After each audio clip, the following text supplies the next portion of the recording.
Достор, ушундай килттейген квадроцикл көрүнөр беле? Өзүңөр көргөндөй эле бул өтө чоң экен. Бийиктиги жана турасы жеңил унадай эле. Мынакей жеңил унаанын жанына коюп койдук. Бул квадроцикл жеңил унаадан бийирээк экен. Бүгүнкү обзордо RB Motors компаниясы чыгарган квадроцикл. Мунун кандай өзгөчөлүктөрү бар, анан баасы канча болуп калат? Ошонун баардыгын видеонун аягына чейин көрсөңөр, айтып берем силерге. Бул квадроцикл суунун үстүндө жүрө берет. Мынакей азыр тест кылып көрөлү.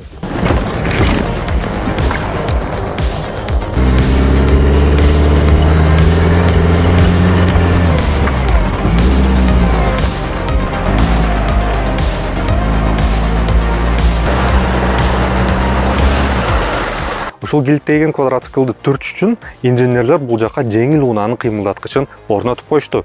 Toyota кыймылдаткычы 1NZ FE деген 1,5 литр көлөмү 4 цилиндр. Дал ушул мотор Toyota Corolla'га коюлат. Күйүүчү майдын чыгымы бул квадроциклда 12-14 литр.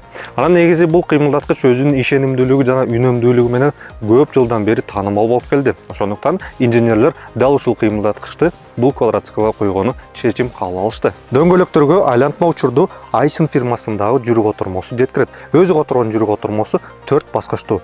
Дал ушул жүрүк отурмо Toyota Corolla'га коюлат. Анан негизи бул бышык, анан жөнөкөй болуп эсептелет. X түрүндө 2 эсе катуу жасалган рамасы, анан алдында жана артында УАЗдын мосттору.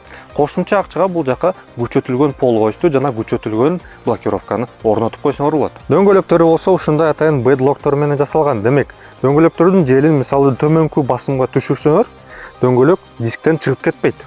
Өлчөмдөрү болсо 1200-530-20 диаметрдеги дөңгөлөктөр. Анан негизи ушул дөңгөлөктүн желин ушул выхлоп менен толтурсаңар болот. Атайын шланг бар. Шлангды бул жагына кошуп, дөңгөлөктү толтуруп койсоңор болот. Негизи бул квадроцикл 3 кишилик. 2 киши биягына отурат, 3-чү киши ушул жагына отурса болот. Муну трон деп коюшат экен. Бул жакта отурганы аябай ыңгайлуу экен.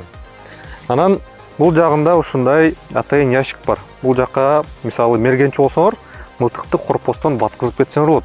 380 литр көлөмү, анан суу өткөрбөйт. Алдында да ушундай баштыктары бар. Суу өткөрбөгөн баштыктары. Бул жагына да буюмдарыңарды салып кетсеңер болот. Кышында тоңубаш үчүн рульдун анан отургучтардын жылыткычтары бар. Андан тышкары караңгыда коркпостон айдай берсеңер болот. Анткени бул жагында 360 жарык бере турган мүмкүнчүлүгү бар.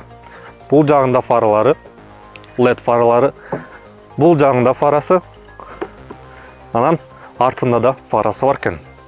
Өлчөмдөрүн салыштырганда мынакей алдыбызда Ford F-150 кетип баратат. Ошол Ford кичинекей эле болуп көрүнүп калат экен. Мынакей кандай бийик отурабыз биз. Айдаганында тып-тынч экен. Жүрүп баратканда сүйүлө берсең болот корпустан. Бул квадроцикл суунун үстүндө жүрө берет. Мынакей азыр тест кылып көрөлү.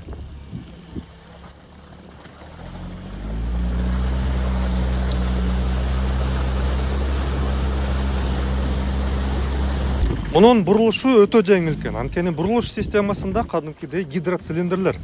Токтотмо системасы жөнөкөй жеңил унаадай эле. Жөнөкөй дисктери. Анан тормоздорду бул жагынан же болбосо бутуңар менен тормоз берсеңер болот.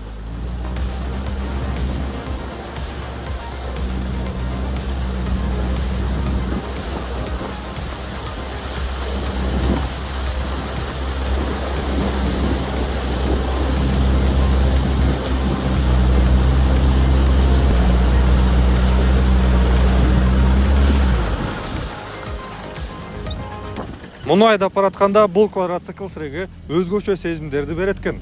Негизи биз кичинекей квадроциклдарга көңөбүз да, а бул болсо өзүнүн өлчөмдөрү менен силерге аябай сонун жагымдуу эмоцияларды берет экен. Бурулушу мен айткандай эле жеп жеңил, анан жүрүшү да жуп жумшак экен. Ылдамдыгы болсо жакшы эле. Негизи бул квадроциклга өтө көп ылдамдык керек эмес, анткени тоо таштарда эле айдайсыңар. Силерге ушундай чоң квадроцикл жакса, анда ушул видеонун астындагы байланыш номерлерге кайрылсаңар болот. Булар негизи Орусиядагы RB Motors деген кичи өндүрүш компаниясында жасалат. Сапаты, сборкасы мындай жакшы экен. Өзүңөр мисалы мергенчи же балыкчы болсоңор, бул квадроцикл силерди каалаган жерге алып барат. Ал эми мунун баасы $28,000. Документтеринде квадроцикл катары саналат. Салмагы 840 кг. Күйүүчү майды болсо 48 литрге толтурсаңар болот. Силерге ушундай өзгөчө обзор жакса, анда ушул видеого лайк басып, биздин каналыбызга катталып койгула. Силер менен машина KG бар болгула.